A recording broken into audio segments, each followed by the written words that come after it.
Speaking cross நேயர்களுக்கு அன்பு வணக்கம். நம்மோடு கூட ஃபாதர் மரியா ஆரோக்கியம் இணைந்திருக்கிறார். அவரோடு நிறைய விஷயங்கள் பேச இருக்கு. Father praise the lord. வணக்கம். Praise the lord Marshal. கடந்த 2 காணொலியில அறிவியல் ஆன்மீகம் இதை இணைத்து நிறைய விஷயங்களை பேசணும். கடவுளுடைய படைப்பு அது எப்படி இருந்தது, அறிவியல் சொல்றதும் இது சொல்றதும் உண்மையா, அதுக்கப்புறம் கடவுள் இருக்காரான்னு பேசணும். இப்போ அதிலிருந்து நம்முடைய விசுவாசத்தின் தொடக்கமாக இருக்கக்கூடிய சில விஷயங்கள், சில கேள்விகள் நமக்கு வருது. ஜென்ம பாவம், ஆதாம் ஏவாள் அந்த கதாபாத்திரம், அதை வைத்து எப்படி கடவுளுடைய இருப்பை அவர் வெளிப்படுத்துகிறார், அவருடைய செயல்பாடுகள் நமக்கு புலப்படுகிறது அப்படின்றத ஒரு ஊமை வாயிலாக புரிஞ்சுக்கிறோம் அப்படின்னு நம்ம பேசணும். அப்படி ஒரு கதாபாத்திரங்கள் கற்பனை அப்படின்னா இந்த ஜென்ம பாவத்திற்கு என்ன வேலை இருக்கிறது அப்படின்னு ஒரு கேள்வி வருது. ஃபர்ஸ்ட் ஜென்ம பாவம்னா என்ன? முதல்ல ஆதாம் ஏவாள் என்பவர்கள் கற்பனை என்றால் அது பொய்ன்னு அர்த்தம் கிடையாது. இல்ல, கதாபாத்திரங்கள் கற்பனை. கதாபாத்திரங்கள் கற்பனை, ஆனால் மனிதன் ஆண் பெண் இது பொய் கிடையாது. அதனால தான் அதை ஒரு ஆங்கிலத்தில் ஒரு அருமையான வார்த்தை மித்தாலஜின்னு சொல்லுவாங்க. மித்தாலஜின்னு நம்ம தமிழில் புராணம், அது இல்லை. மித்தாலஜின்னா அது ஒரு ஒரு உண்மையை சொல்லப்படுவதற்காக ஒரு ஊமை கதை அது. ஓகே, இப்போ உங்களுடைய கேள்வி வந்து ஜென்ம பாவம் என்றால் என்ன, அது எப்படி வந்துச்சு அப்படின்னு கேட்குறீங்க இல்லையா? நம்ம பொதுவாக ஜென்ம பாவம்னா என்ன நினைக்கிறோம்னா, அது வந்து ஒரு அப்பாவிட்டேருந்து மகனுக்கு போய் ஒட்டி கொள்கிற ஒரு பாவம், அவன் எப்படி வழி வழியாக வர்ற பாவம், அம்மா அப்பாவிட்டேருந்து ஒட்டிக்கிற பாவம் அப்படின்னு நினச்சிட்டு இருக்கிறோம். அப்படி தான் பொதுவாக பழைய காலத்து மக்கள் புரிந்து கொண்டார்கள். ஓகே, ஆதாம் ஏவாளிலிருந்து பாவம் வந்தது, அந்த பாவத்திலிருந்து எனது மீட்பதற்காக இறைவன் வந்தார் அப்படின்னு சொல்லி. ஆனால் இந்த பாவம் என்றால் என்ன? இந்த பாவம் வந்து ஒரு பழத்தை பறித்து சாப்பிட்டது பாவம் கிடையாது. அந்த அந்த ஆக்ஷனுக்கு பின்னாடி என்ன இருக்குதோ அதுதான் பாவம். அந்த ஆக்ஷனுக்கு பின்னாடி என்ன இருக்குது? கீழ்ப்படியாமை. கீழ்ப்படியாமைக்கு பின்னாடி என்ன இருக்குது? தான் கடவுளுக்கு நிகராக தன்னையே ஆக்கிக் கொள்ள வேண்டும் என்கிற அந்த ஈகோ, அந்த பேராசை. அதாவது நான் ஏன் இன்னொரு கடவுளையும் தன்னையும் பிரித்து பார்க்கின்ற அந்த ஒரு கடவுள் என்ன பண்ணாரு, உலகத்தையெல்லாம் படைத்து அதன் பிறகு ரொம்ப மகிழ்ச்சியோட, பைபிள் நல்லா சொல்லுது, லெட் அஸ் நவ் கிரியேட், நாம் இப்பொழுது மனிதனை படைப்போம் அப்படின்னு ஒரு பன்மையில் அந்த இடத்துல பைபிள் பேசுகிறது. அப்படின்னாக்கா ஏதோ 2-3 பேர் உட்காந்து இப்போ நம்ம நம்முடைய சாயலாகவே மனிதனை படைக்கலாமா அப்படின்னு கடவுளே தன்னோட பேசிக்கிற மாதிரி அந்த அழகான அந்த டயலாக் இருக்குது அதில். ஆகையினால் கடவுள் எல்லா இயற்கைக்கும் மகுடமாக மனிதர்களை உருவாக்குகிறார். ஆதாம் ஏவாள் என்றாலே மனிதன் பெண், ஆண் பெண் என்றுதான் பொருள். மனிதன் பெண் என்று பொருள். ஓகே, இவங்க 2 தனிப்பட்ட நபர்கள் இல்லை, இவர்கள் மனித குலத்தின் ரெப்ரசன்டேட்டிவ்ஸ் என்பதற்கு பைபிளே சொல்லுதே. அவங்களுக்கு யார் பிறந்தது? 2 குழந்தைங்க பிறந்தாங்க. அதுலேயே காயின் என்பவர் அங்கிருந்து ஓடி போய் வேறொரு இடத்தில் திருமணம் செய்து கொண்டார் அப்படின்னு எழுதிருக்கு. அப்படின்னா பைபிளே என்ன சொல்லுது? இவர்கள் 2 பேர் மட்டும்தான் அந்த உலகத்தில் இருந்தாங்க அப்படின்னு நம்ம நினச்சிக்கிறோம். இவர்கள் 2 பேரும் ஒரு உருவகங்கள். அதாவது மனிதன் பெண், இவர்கள் 2 பேரும் ஈக்குவல். 2 பேரும் இறைவனால் உலகத்திற்கு தலைவர்களாக படைக்கப்பட்டவர்கள். உலகத்தை சுரண்டுவதற்காக படைக்கப்பட்டவர்கள் அல்ல, ஆனால் உலகத்தை நிர்வகிப்பதற்காக படைக்கப்பட்டவர்கள். இன்றைக்கு மனுஷன் என்ன புரிஞ்சுக்கிறேன்னாக்கா, மனுஷன் வந்து உலகத்தில் மற்ற வளங்களெல்லாம் சுரண்டி தனக்கென்று எல்லாவற்றையும் பயன்படுத்தி கொள்ளலாம். அதனால் மிருகங்கள் செத்து போனால் பரவாயில்ல, பூமி அழிஞ்சு போனால் பரவாயில்ல, நான் நல்லா இருந்தால் போதும் அப்படிங்கிற மாதிரி ஒரு கருத்தியல் இன்றைய எக்கனாமிக்ஸ், காமர்ஸில் இன்றைக்கி இருக்குது.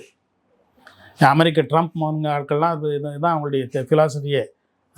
பூமி வெப்பமாகுதுன்னு யார் சொன்னது? இன்னும் நிலக்கரியை நிறைய தோண்டி ஏறி அப்போ தான் நிறைய பணம் கிடைக்கும். இது அவங்களுடைய எண்ணத்தில், அவங்களுடைய ஃபிலாசபியில் அப்படி தான் இருக்குது.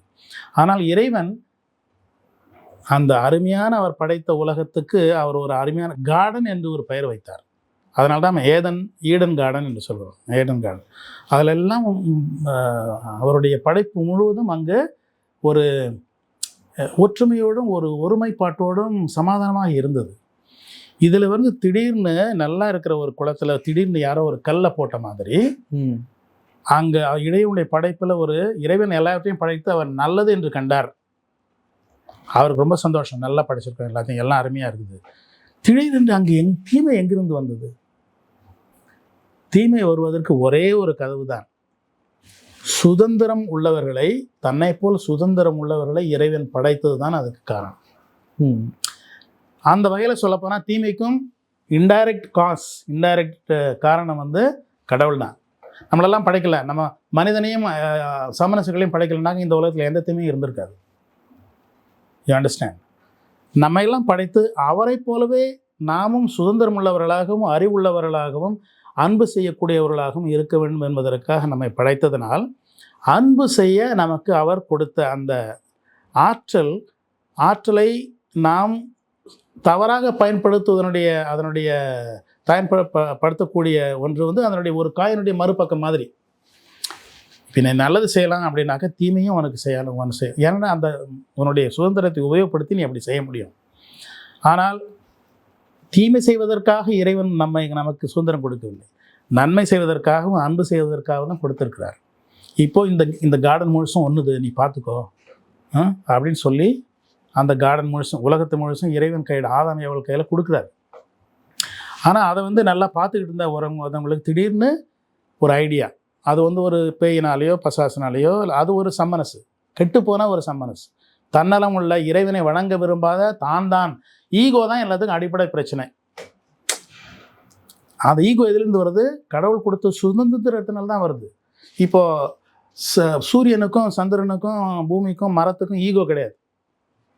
ஏனென்றால் அவை சிந்திப்பவை அல்ல, அன்பு செய்யக்கூடியவை அல்ல. யாருக்கு ஈகோ இருக்கும்? சம்மனசுகளுக்கும், சம்மனசுகளாக இருந்து ஈகோவால் பிசாசுகளாக மாறிப்போனவர்களுக்கும் மனிதர்களுக்கும் தான் இந்த ஈகோ. அவர்கள் தான் கடவுளுடைய சொல்லை மீறக்கூடியவர்கள். அதனால் அந்த பாம்பு என்ன வந்து சொல்லுது ஏவாள்கிட்ட? கதை இது நடந்ததில்ல. எப்படி தீமை ஆண்டவருடைய நன்மையை நல்ல உலகத்தில் புகுந்தது என்பதை விளக்குவதற்காக சொல்லப்படுகிற ஒரு கதை. ஓகே, அதனால் அங்கே வந்து நீ ஏன் இப்படி இருக்கு? நீ கடவுள் மாதிரி இருக்கலாமே, கடவுளை போல நீ ஆயிடலாமே. அவருக்கு அது பிடிக்கல, அதனால தான் நீ இந்த மரத்துலேருந்து சாப்பிடக்கூடாதுன்னு ஒரு ரூலை ஒன்று போட்டு வச்சுருக்காரு மனுஷன் அப்படின்னு அது ஒரு ஐடியாவை தன்னுடைய ஈகோவை மனுஷர்களுக்கு பாஸ் பண்ணிடுது. அப்படியா, இது சாப்பிட்டு தான் பார்ப்போமே அப்படின்னு சொல்லி ஈகோ இவங்களுக்கும் பெருசாகிறது போது அவங்க என்ன செய்கிறாங்க? கடவுள் நமக்கு கொடுத்த அந்த நன்மைத்தனத்தை உணராமல் அவர்கள் தங்களை அழித்துக் கொள்கிறார்கள். இப்படித்தான் தீமை உலகத்தில் நுழைகிறது. இது வந்து ஒரு தனிப்பட்ட ஒரு ஆதாம் வந்து ஒரு ஆப்பிளை பிடிச்சி பறித்து சாப்பிட்டாரு, ஆதாம் அவள் 2 பேரும் சாப்பிட்டாங்க அப்படிங்கிறது ஒரு கதை தான். ஆனால் இது என்ன சொல்ல வருகிறது என்றால், அடிப்படையிலேயே இறைவன் நமக்கு இந்த சுதந்திரத்தை கொடுத்ததனால் அந்த சுதந்திரத்தை தவறாக பயன்படுத்தக்கூடிய திறமையும் நம்மிடம் இருக்கிறது. அதாவது we have a tendency towards misusing our freedom, tendency towards evil. அதாவது பாவத்தை நோக்கி நமக்கு ஒரு ஈர்ப்பு எப்பொழுதுமே இருந்து கொண்டிருக்கிறது. அந்த பாவம்னா என்ன? கடவுளை இல்லாமல் தன்னை நோக்கியே இருக்கிற அந்த ஈர்ப்பு தான் பாவத்தினுடைய அடிப்படை. தன்னலம்தான் என்னை பொறுத்தவரையில். நீங்கள் ஒரு பேர் கொடுக்கணும் அப்படின்னாக்கா, நம்ம ஒவ்வொருவருக்கும் அடிப்படையில் இருக்கிற அந்த தன்னல ஈர்ப்பு, பிறநல ஈர்ப்பு, இறைவனை தொழுவதை விட்டு தன்னையே தொழுது கொள்ளுகின்ற, தன்னையே பெரியவன் என்று நினைத்துக் கொள்ளுகின்ற அந்த ஈர்ப்பு ஒன்று இருக்குது. அதுதான் இந்த பாவ நாட்டம் என்று சொல்லலாம். அதனால் ஜென்ம பாவங்கிறது ஒரு தனிப்பட்ட பாவம் கிடையாது. ஒவ்வொருத்தரும் பிறக்கும் பொழுது நன்மை செய்யவும் அவர்களால் முடியும், தீவை செய்யவும் அவர்களால் வளர முடியும். ஆகினால் அந்த தீமை செய்யக்கூடிய அந்த டெண்டன்சி, அந்த நாட்டம் இருக்கிறது இல்லையா, அதற்குத்தான் ஒரிஜினல் சின். அதாவது நம்மோடு பிறப்பிலேயே மனிதன் என்ற நம்ம இருப்பதனாலேயே அது வருவது. அந்த ஆதாம்ங்கிற ஒரு தனி மனிதன்கிட்ட இருந்து அடுத்தவனுக்கு போக்குறது அந்த காலத்தில் அதை எக்ஸ்பிளைன் பண்ணாங்க. அது மாதிரி தான் எக்ஸ்பிளைன் பண்ணாங்க. ஆனால் இன்றைக்கு நம்முடைய புரிதல்களுக்கு வளர இது மாதிரி தான் இது புரிஞ்சிக்க முடியும். அப்போ ஜென்மபாவம் அப்படின்றது ஒட்டிக்கிட்டு வர்றதுல அது ஒரு இயல்பு. ஜென்ம பாவத்தினாலே நம்ம யாரும் கடவுள் நம்மளை தண்டிக்க போகிறது கிடையாது. ஓகே, அதை நம்முடைய அந்த சுதந்திரத்தை நாம் எப்படி யூஸ் பண்ணுறோம் அப்படிங்கிறது பொறுத்து தான் அது. Okay, okay. இந்த புரிதல் திருச்சபையிலேயே பல நூற்றாண்டுகளாக சரியாக இல்லாமல் தான் இருந்தது. ஆனால் இருந்தாலும் அவங்கவுங்களும் அவங்கவுங்க காலத்தினுடைய அவங்கள புரிதல் புரிஞ்சுக்கிறதுக்கு முயற்சி பண்ணாங்க. ஆனால் இப்போ ஜோசப் ராட்சிங்கர், அவர் போப் பெனடிக்ட் 16th, அவருக்கு முன்னாடி இருந்தவர், இப்போ போப் பிரான்சிஸ், போப் ஜான் பால் II, அவர்களெல்லாம் ஜென்ம பாவலயத்தெல்லாம் இப்போ இப்படி தான் எக்ஸ்பிளைன் பண்ணுறாங்க. நம்ம போப்பாண்டவர்களை இப்படி தான் எக்ஸ்பிளைன் பண்ணுறாங்க. அதாவது ஒரு தனிப்பட்ட ஒரு பாவம் அல்ல, ஒருத்தன் பாவம் செஞ்சாங்கிறதுனால பல கோடி மக்களுக்கும் பாவி ஆக்குறதுனா அது என்ன நியாயமா? எல்லாருக்கும் பனிஷ்மெண்ட்டுங்கிறது நியாயம் கிடையாது. மனித இயல்பினுடைய ஒரு பகுதி அது. அதனால்தான் நாம் சில பேர் கூட கேட்பாங்க, ஏன் குழந்தைகளுக்கு ஞானஸ்நானம் கொடுக்குறீங்க? ஜென்ம பாவத்தை கழுவுறதுக்கு அப்படிங்கிற மாதிரி நீங்கள் இது மாதிரி யோசனை பண்ண. அவன் வளர்ந்தது போல அவனா வேணும்னா அவன் ஞானஸ்நானம் வாங்கிக்கிட்டுமே அப்படின்னு சொல்கிற ஆசைலாம் இருக்கிறாங்க. எதுக்கு குழந்தைய ஞானஸ்நானத்தை ஏன் அவங்க மேலே திணிக்கிறீங்க அப்படின்னு நீங்கள் சொல்கிறீங்க.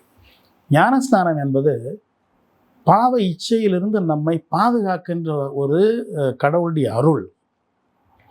இப்போ சின்ன குழந்தையா இருக்கும்போது அதுக்கு வேக்சின் போடுறோம். ஓகே, இல்லை ஏன் அந்த வேக்சின் அவன் மேலே நீ திணிக்கிற? வளர்ந்த பாடம் வேணா போட்டுக்கிட்டோம் அப்படின்னாக்கா நீ என்ன சொல்லுவீங்க? இல்லை, உலகத்தில் இருக்கிற பல அந்த வைரஸஸ் அவனை அட்டாக் பண்ணாமல் அப்போ இருந்தே தடுப்பதற்கு அது ஒரு மருந்து. சைல்டு பேப்டிசம் அது மாதிரி இது ஒரு உவமை, அது மாதிரி நம்ம நினச்சிக்கணும். பிறப்பிலிருந்தே, ஏன்னா நம்மகிட்ட இருக்கிற தீமைகள்லாம் நேராக நம்மிடம் வருவதில்லை. நம்முடைய பெற்றோர்கள், நம்முடைய நண்பர்கள், உறவினர்கள் இவர்களை செய்வதிலிருந்து பார்த்து தான் நாமும் தீமை செய்ய கற்றுக்கொள்கிறோம். ஓகே, அதனால்தான் பேப்டிசம் என்பது ஒரு தனிநபருக்கு தனிமையாக மட்டும் கொடுப்பதல்ல.